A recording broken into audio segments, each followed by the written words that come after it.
Hi, this is Dan Pertu, and for this episode in my Muse in Music video blog, I am so excited to be interviewing Nate Bachhuber, the Vice President of Artistic Planning at the Cincinnati Symphony Orchestra.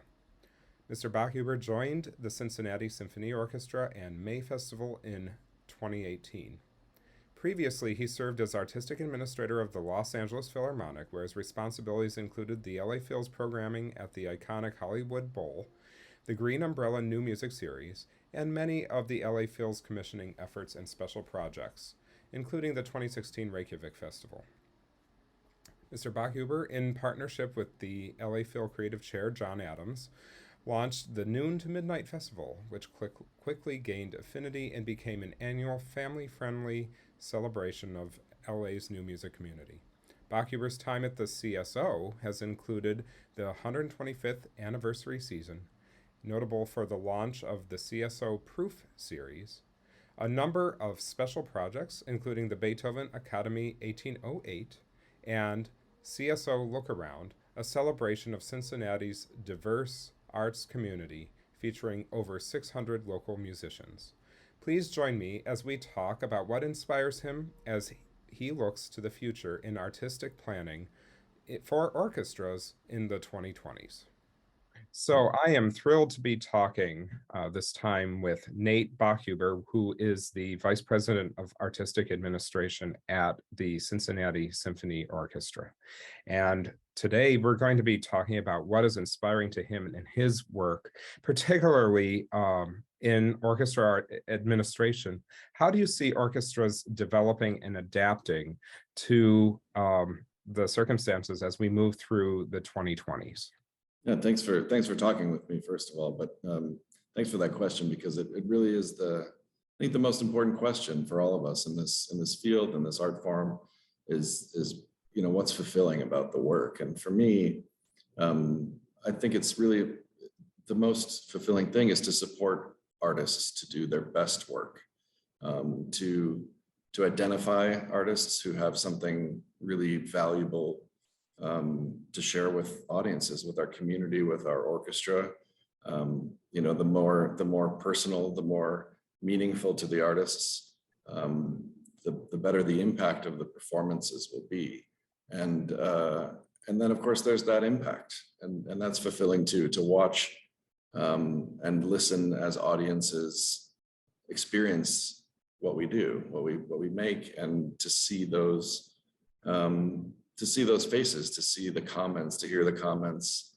And it's really not about whether they like something or not. It's about what it makes them feel, and what it makes, the questions it makes them ask. I always want audiences to leave a performance asking more questions than they came in with. And I think that is a sign of success. And really what inspires me is artists who can make that happen, performances that achieve that impact, and producing something that is valuable and meaningful for our audience.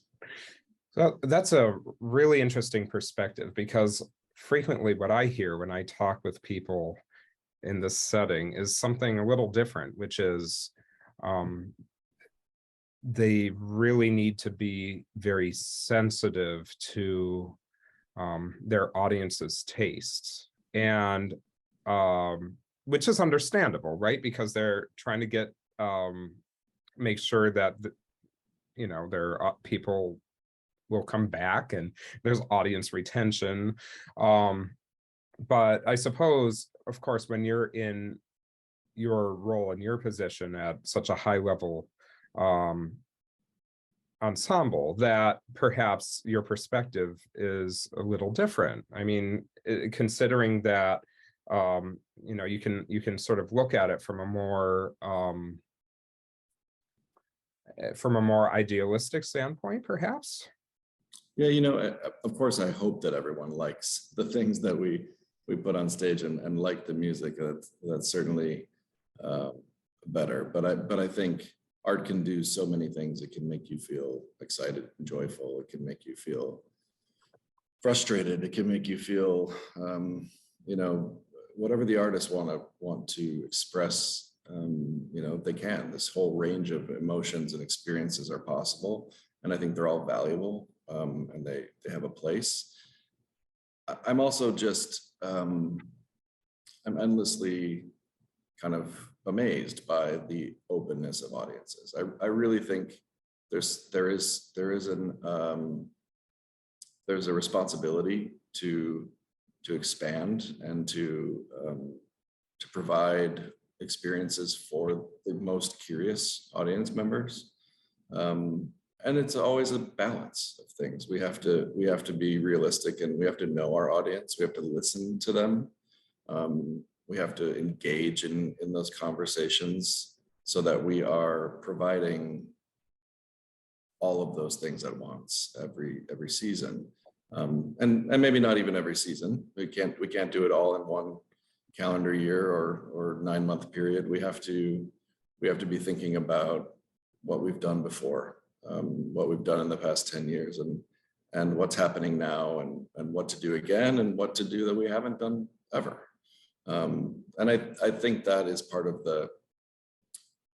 it's a part of the constellation of elements that kind of goes into planning a season and planning longer periods in an orchestra's history, what will become the history, the future, and then the history.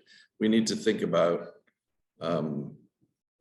what we're providing and find the gaps, identify those gaps, and there always will be. There will always be gaps in any season, in any group of programs, and it's really in this position. We have to acknowledge, listen, acknowledge those things, and even if we can't kind of rectify immediately, we have to have the patience and ask for the patience from our audience to bring that. And over time, I think you build trust. One of my former roles was at the Los Angeles Philharmonic, working with John Adams, programming the Green Umbrella Contemporary Music Series. And John loves American composers. He is one himself, and he loves to see what's happening. And he's really good about saying, it might not be my taste, but we haven't performed music by X composer on this series in 10 years. We need to do that. And I won't name composers that aren't his taste, but we all have them. The point is Right. that this process is about providing experiences for audiences,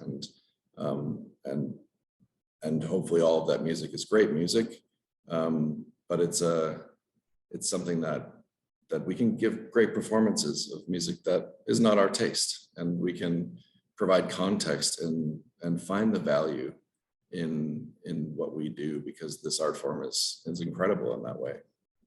Yeah, I mean, such an incredible diversity of voices and styles, and certainly people too. I mean, that's you're addressing the question of to what extent should orchestras now be involved in working with living composers, somewhat. And that actually was my next question. I mean, can you talk more about sort of the role of the modern orchestra in bringing new music to audiences? Because frequently, especially, I mean, I can remember, I grew up around Cleveland, and I remember going to the Cleveland Orchestra concerts. I played in the youth orchestra there and everything. And, there was a little bit of new music here and there. And then most of the time it was just the classics. And I loved it. It was wonderful orchestra, incredible environment. Everything was great. But there was, new music was just sort of it happened here and there. But I think the landscape has certainly changed in the past 30 years or so. And I was wondering if you could talk a little bit about now what that looks like. Well, I personally think it's vital. And I think there's a responsibility of orchestras to do as much as they can to support the work of living living composers. You know, it falls within what we were talking about, that element of balance, of relevancy, and really, I think for us and at the Cincinnati Symphony Orchestra, our vision statement is to be the most relevant orchestra in America, and that's a big conversation. What does that mean? What is relevant? And essentially, the way that I explain it is that it is, for me, doing things that are of value and are meaningful to the people that we are performing for, and expanding that group to be the broadest, kind of collection of audience members that we can reach, and making sure that what we are performing is impacting their lives and is meaningful and valuable, because then it's relevant to them, and that's where the end goal lies. Otherwise, it's navel gazing, right? If we're performing for ourselves, that's not what we do. That's not why we're here, and that's not what keeps us going as an organization. So we have a responsibility to support the work of living composers in that way, and do as much as we can. It's a part of the DNA of this 127-year-old orchestra. I mean, sometimes if we look at the history, it'll help us find the way forward, and it's something that our music director Louis Langray really values. Strauss's Alpine Symphony was given its U.S. premiere by the Cincinnati Symphony Orchestra. Yeah. Fanfare for the Common Man. I mean, and we've taken that and used it as permission, right? And almost an edict that is our role continuing this trajectory today, and to question what that means today, and how it might be different than it was 127 years ago. So that's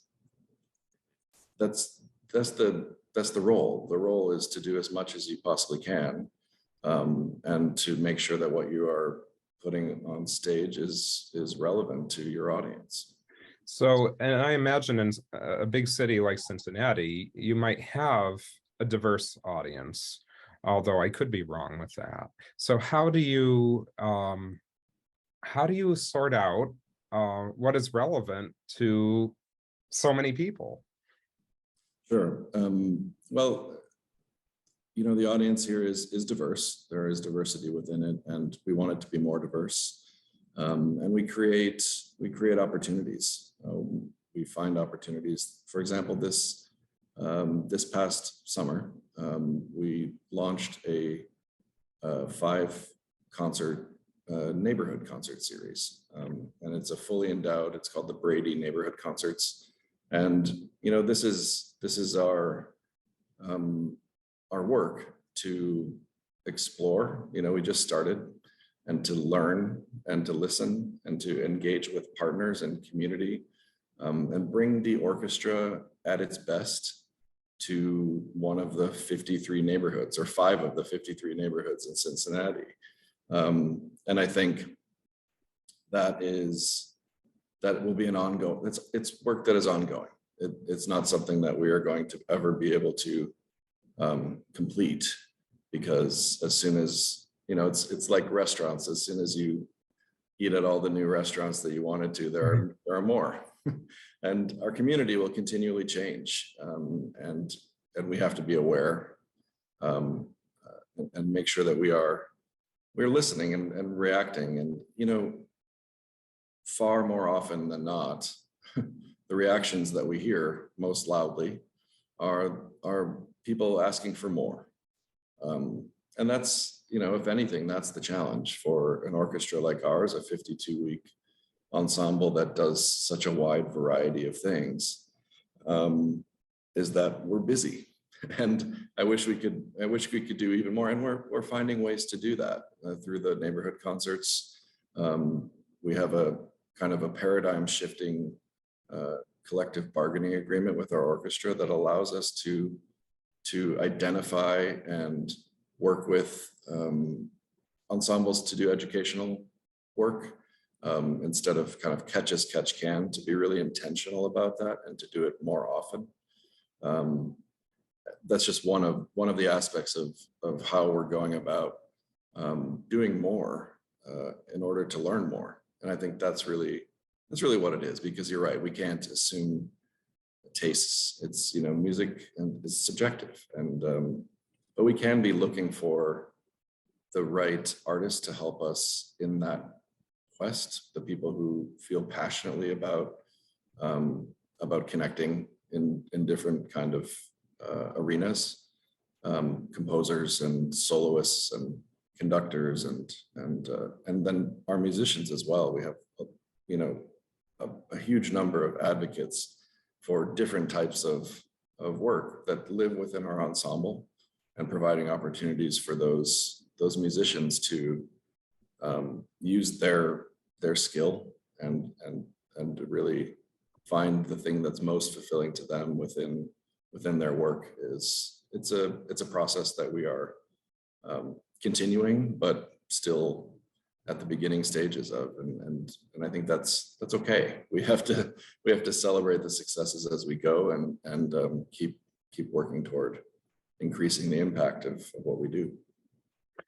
Yeah, I'm really interested in when you mention people asking for more. That's, you don't always hear that too, of course. Sure. Can you maybe elaborate on what they want more of? Sure. We started a series of called Proof, and this is proof of concept. This is kind of a response to the need and the assumption that the way that audiences experience performances today, just like it wasn't the same 50 or 100 years ago, that it won't be the same 50 or 100 years from now. So this series is meant to give us an opportunity to engage with artists that we wouldn't traditionally engage with in ways and in concert formats, experimenting with concert formats that we haven't tried. And it's a place for us to learn, and for our audiences to help us learn and also enjoy something surprising and new.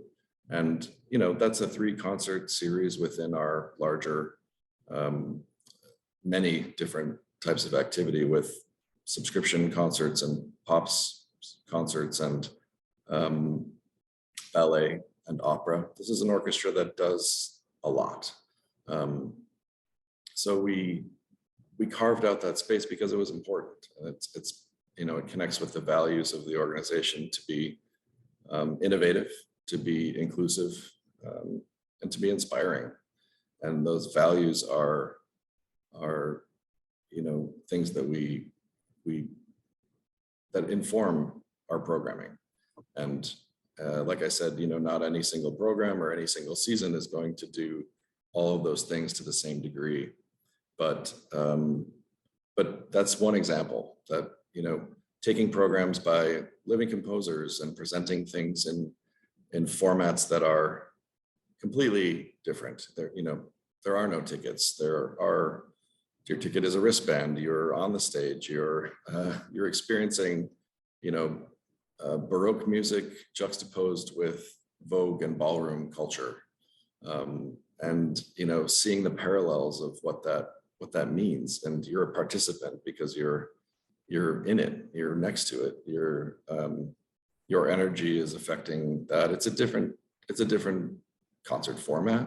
It's a different aspect of performance to think about. I mean, when you think about the expression of femininity through masculine forms, and then you think about the dress and the court attire of the Baroque, period. These are things that have existed for ages, but are incredibly relevant today when people are thinking about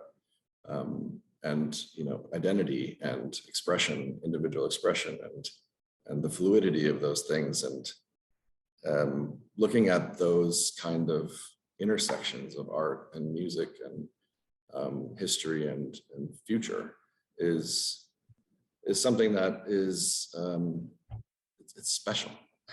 And those are the types of experiences that, you know, and this is really the trick, I think, because every time we've had a proof program over the past 4 seasons, you find people who are incredibly passionate.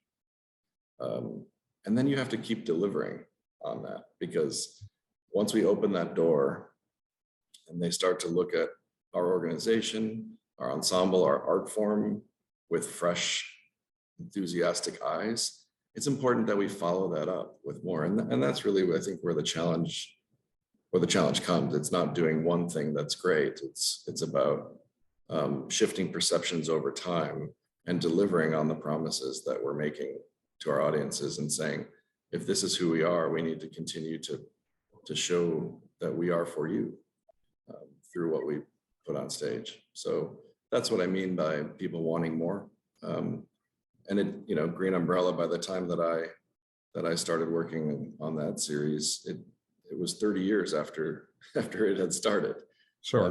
But, you know, it got to the point where the trust was there, and we would sell 1,000 tickets before announcing a single aspect of a program to a new music concert, where people just said, you know, this is it. This is what I want to experience. This is the part of what you do that I identify with. And I think making sure that within an organization's programming, you are delivering as much as you possibly can to connect with different cross sections, different ages, all of that kind of, all of those markers of a community that exists.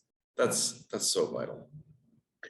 So this also makes me think about sort of the diversity of styles in new music nowadays. And so we have new music that's sort of in the post-minimalist vein. I know John Adams probably wouldn't like that label, but whatever.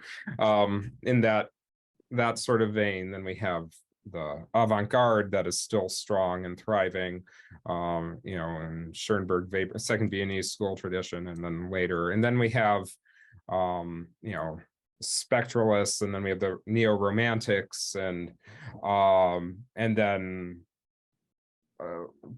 more pluralistic or other forms influenced by pop and rock. The whole landscape is so diverse. Is there a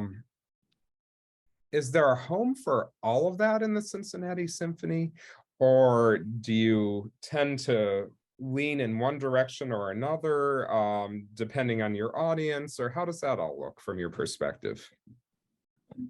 Absolutely, there's room. I mean, when I talk about the type of music or the genre of music that we perform, it's orchestral music. We're an orchestra. So, you know, all of the styles and all of those kind of things that exist certainly have a place as long as they're written for an orchestra. And we, of course, do present chamber music and smaller ensemble performances as well. But yes, I mean, the primary kind of output is orchestral performance. So we don't discriminate against styles or periods as much as we don't discriminate against people. And great music and experiences can come from many different sources. I think, you know, the role of the planner, you know, in our artistic planning is really, I think the skill set that you have to have is one of a futurist. You kind of have to be able to imagine something that hasn't existed yet, and not just imagine on paper, but to be able to feel what a performance will become. So within styles, it's not so important that you are trying to guess which styles will connect with a listener, but that you're providing a performance in which that music is presented with the context, either the juxtaposition or the parallel that really helps to support and make it successful for your audience. This is that importance of listening and knowing your audience and how far you can go. And Green Umbrella is I keep going back to this example because it's an exceptional example that exists where you can't we haven't found the limit. I still think that limit to that audience, it's limitless. You can't push them beyond, because that's why they're there. And that's not true in every context. So having and being able to imagine and feel how something will succeed or not, and how to help it be successful, how much context is necessary, or whether you should, and I think this is something that's not discussed enough, let something speak for itself and rely on the audience's curiosity or openness, not setting up their expectations in a negative way, because I think a lot of times we can over contextualize to the point where people feel like, well, this is certainly not for me, before they've had a chance to experience it. And I think there's a risk of that, and it's something that I've certainly experienced myself and seen elsewhere.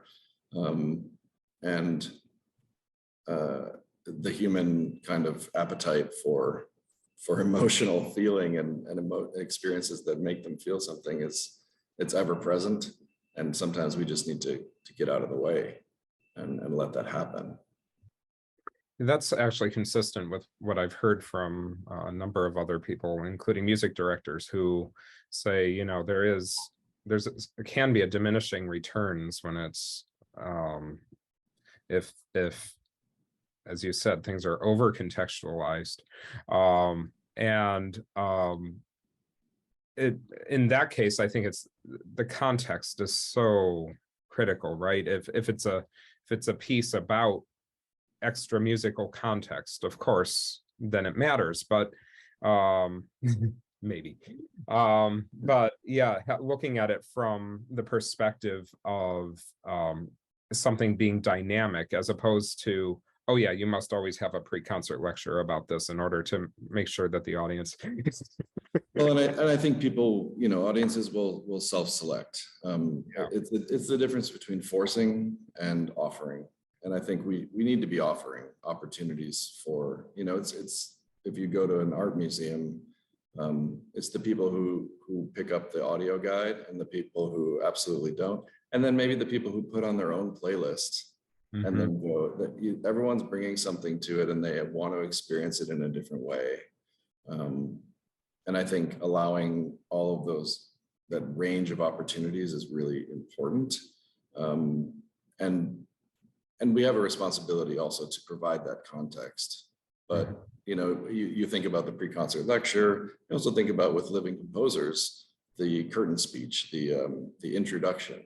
And, the way that I always approach that is to ask the composer. I can generally kind of intuit how comfortable or not they are, but to say, is there something that you feel is important to say to the audience before the performance of the piece? And they will most of the time say absolutely not. But sometimes, and there are many composers who, oh yes, it has to be set up in this way. And I want to reinforce, even if it's in the program note or the advertising or something, I need to say something, or even better. And I think this is really what it comes down to in that kind of personal interaction with an audience. The most interesting thing is in the world, to me, is people. So when a composer is able to either provide something personal or some insight into their inspiration or approach for a piece, that's even more valuable than offering things to help an audience and to guide them through. Audiences certainly like that. They like something to listen for. And that's usually pretty easy. There's something in every piece of new music that a composer can offer to say, if you're focused on looking for this, you will experience the whole. But when they can talk about themselves and share something about their artistry, then you have an audience who is empathizing in a different way and is on your side and excited because no one sits and no one goes to a performance hoping that they hate what they're going to hear. Right? You know, it's something that you learn in listening to auditions. There's no audition panel that is sitting there for 8 hours a day hoping that they have a bunch of people come in and fail, right? You're hoping that you're going to hear something you love. So if you give audiences an opportunity to empathize and to get their buy-in by sharing something personal, or you know, or just kind of showing through the way that you talk about your music that it is so valuable and deeply felt artistry. That's such a valuable thing to offer to an audience. Yeah, it's a really interesting issue you bring up, because I'm thinking about it from my own perspective as a composer and talking to audiences. There is part of me that thinks, well, like I think you said, some of the composers are like, well, no, I don't. I mean, a lot of us write the music with the idea that, and even the hope that we won't always be at the performances, right? Yeah. Because on the one hand, it's wonderful to be there. Of course, I mean, I personally love talking with audiences and connecting with them. On the other hand, if the music I write is getting a life beyond me, that's the ultimate goal, at least Sure. from my perspective. So just for it to be able to speak for itself, or, you know, or if there is a program, you know, that's part of the intention. Like, So composers hate writing program notes, don't they? But I think, you know, and some composers, you know, they make things up, or try to use the program note to make the piece more successful for whoever reads it.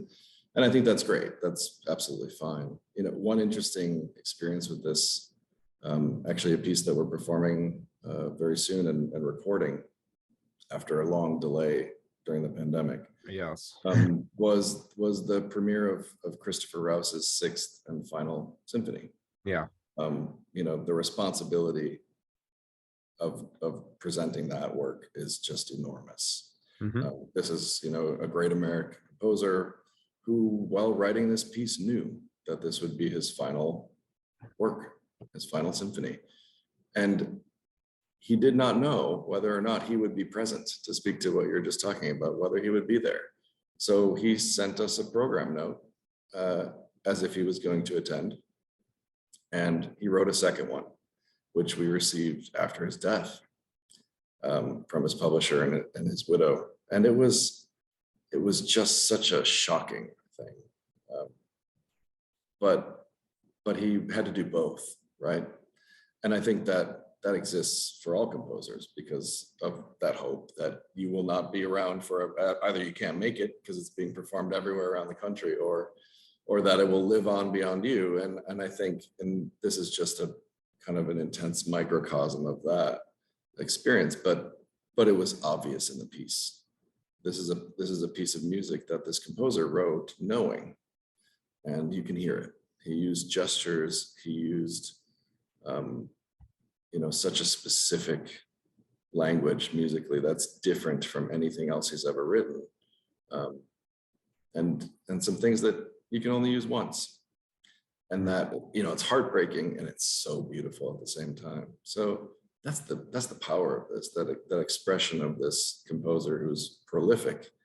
You know, every piece has that potential to be something that contains such a personal expression that's where the responsibility part comes in for us.